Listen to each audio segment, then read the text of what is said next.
Tantangan yang kedua adalah yang disebut keinginan mendapatkan uang besar cepat mudah. Hmm. Kata lainnya greedy. Ya. Jadi bicara greedy itu bukan ingin mendapatkan uang besar saja, tapi mudah. Hmm. Nggak punya pengetahuan, nggak punya pengalaman, pengen dapat uang. Itu sebetulnya sudah masuk definisi greedy. Nah, ini yang jadi problem. Kalau greedy di sektor real, saya kasih ilustrasi misalkan dengan praktek-praktek menjual barang palsu, barang tiruan, atau menerima barang curian. Itu kan sebetulnya bentuk dari keserakahan. Nah, itu tidak kita lakukan karena ada norma-norma hukum, budaya, apapun itu yang mencegah kita akhirnya tidak melakukan praktek-praktek itu. Ya. Sama seperti misalkan kita menggunakan helm pada saat mengendari motor. Ada yang memang sadar untuk melindungi kepala Hmm. supaya kalau terjadi kecelakaan itu terselamatkan. Ada yang karena takut ditangkap polisi. Iya. Kan seperti itu. Whatever latar belakangnya, yang jelas akhirnya dia pakai helm. Hmm. Terselamatkan. Nah, sama kalau kita mau serakah, kita menerima barang curian, takutnya dituduh penada, pidana, di penjara. Hmm. Akhirnya kita tidak jadi serakah. Nah, kalau trading forex gold online, keserakahan kita itu tidak ada yang Pembatas. menekan. Begitu kita di depan cak, kita hajar lot.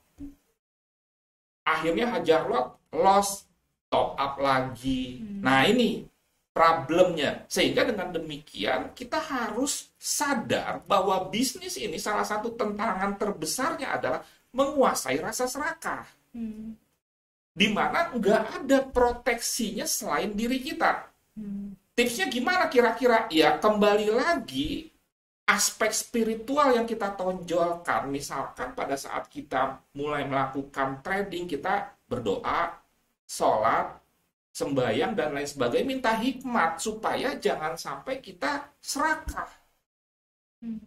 Nah, dengan demikian itu sudah menekan hawa nafsu kita untuk mendapatkan uang besar cepat mudah. Dan aspek spiritual yang menyatakan di agama apapun kan biasanya dikatakan harta yang cepat diperoleh akan berkurang, siapa mengumpulkan sedikit menjadi kaya. Rasanya saya sudah riset dalam hal finansial, tidak ada agama yang mengajarkan menjadi kaya langkau dengan cepat, tidak ada. Nah, jadi kembali lagi nggak punya pengetahuan pengalaman, tiba-tiba ingin kaya. Nah, ini ya. Kayaknya itu tentunya melalui sebuah proses. Nah, itu tantangan kedua. Dan yang terakhir, yang juga perlu diketahui adalah praktek-praktek standar ganda. Standar ganda apa? Sebelum kita bicara mengenai standar ganda, kita harus tahu dulu pengertian standar ganda itu kira-kira seperti apa sih?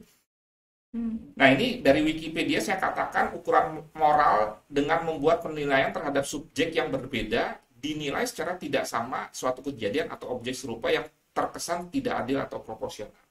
Hmm. Simpelnya beginilah. Misalkan ya, saya nih melihat seseorang, orang lain tersebut mengerjakan sebuah aktivitas, karena saya merasa suka dengan orang itu, maka saya puji-puji. Tetapi orang lain melakukan hal yang sama, malah saya celak. Itu standar ganda. Praktek-praktek ini sering dilakukan oleh para orang yang baru masuk dalam dunia trading. Contoh misalkan, ya kita masuk lagi ke waktu kita memulai bisnis sektorial kan punya bisnis plan, Ya. marketing plan, kan gitu ya. Ya. Pokoknya persiapan, kita riset. Nah, pertanyaannya waktu masuk bisnis trading forex group, ada nggak persiapan? Kalau nggak ada, berarti itu sudah melakukan praktek-praktek standar ganda. Jadi, kalau kita melakukan praktek-praktek standar ganda, dan kita tentunya tidak senang terhadap orang yang melakukan praktek standar ganda, berarti kita tidak punya integritas. Integritas itu kan dimanapun, kapanpun, standar kita sama. Kemudian nggak akan bisa sukses. Nah, ini yang kembali lagi menjadi poin penting. Nah, Secara cepatnya kira-kira gimana sih? Ya paling tidak, ini saya sekedar contoh ya, kalau di dalam bisnis sektorial nih, waktu kita memulai bisnis, dan kita belajar waktu kita kuliah ekonomi manajemen, kan ada yang disebut dengan SWOT. Ini bukan harus, ini contoh. Strength, weakness, opportunity, threat. Jadi kalau kita misalkan memulai usaha, kan faktor internal, kekuatan kita apa nih? Kelemahan kita tuh apa? Kita identifikasi.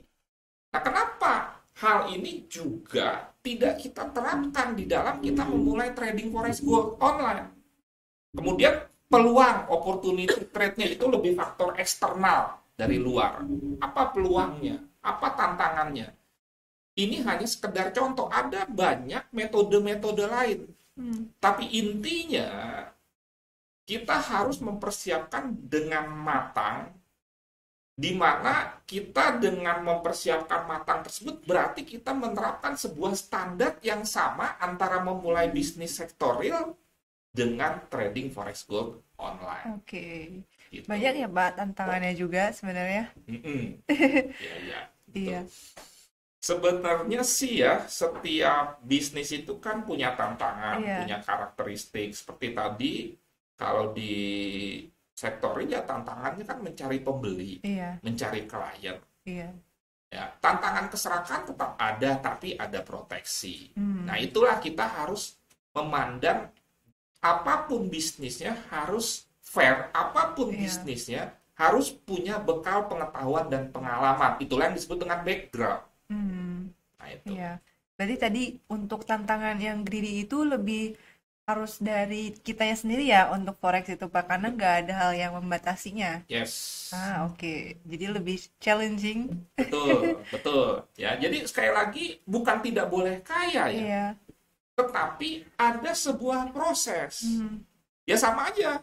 Seperti Vira mau bisnis, contohnya sekarang mau bisnis apa nih Vira? Misalkan nih, ada keinginan apa? Kelas online. Ya, apa? Kelas online. Kelas online. Nah, balik lagi, apakah waktu Vira membuka kelas online, langsung pengen kaya pikiran?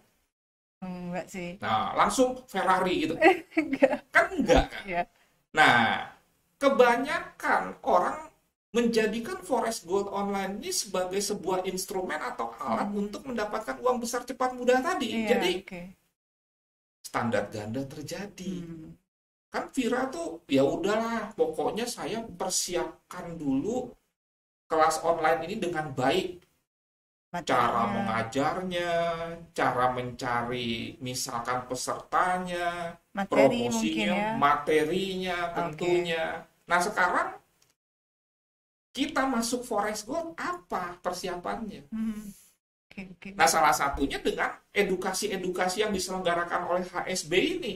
Iya. Ini kan juga bentuk tanggung jawab sosial ya, untuk mencerdaskan para kliennya supaya bisa sukses dan butuh proses. Iya. Jadi biar nggak terjebak gitu ya Pak ya. Ya, supaya- termasuk kasus-kasus investasi bodong. Iya, betul. Itu kan akibat keinginan mendapatkan uang besar cepat mudah. Iya. Tanpa mempertimbangkan harus tahu dulu Yes. basicnya. Oke. Selalu reward-nya aja yang dipikirkan. Iya betul. Risk-nya tidak dipikirkan. Sehingga karena tertutup oleh keinginan mendapatkan uang besar cepat mudah itu, logikanya hilang. Iya.